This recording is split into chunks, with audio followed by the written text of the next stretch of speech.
G'day! In this lesson, we will configure the database integrations for the authors entity introduced in the previous lesson.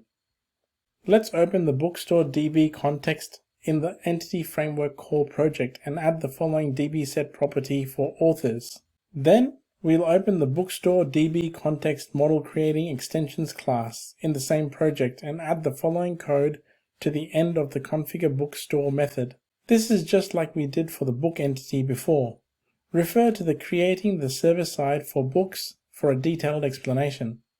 Now, we'll open the Package Manager console in Visual Studio and ensure that the default project is set to Entity Framework Core.db Migrations.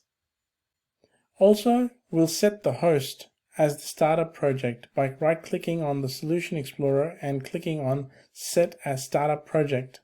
We'll run the following command to create a new database migration: add-migration added_authors. This command will create our new migration class. Then we will run the update-database command to create the table in the database. Now that the authors table has been created in the database, we will create a new class named EF Core Author Repository inside the Entity Framework Core project in an authors folder and replace its contents with the following code. EF Core Author Repository is inherited from the EF Core repository, so it inherits the standard repository method implementations. The whereif is a shortcut extension method of the ABP framework.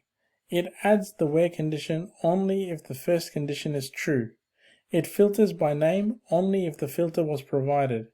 You could do the same yourself, but these type of shortcut methods make our life easier.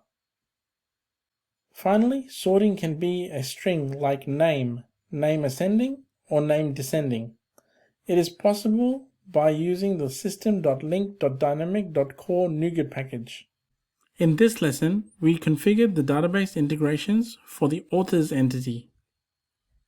Join me in the next lesson as we implement the authors application layer.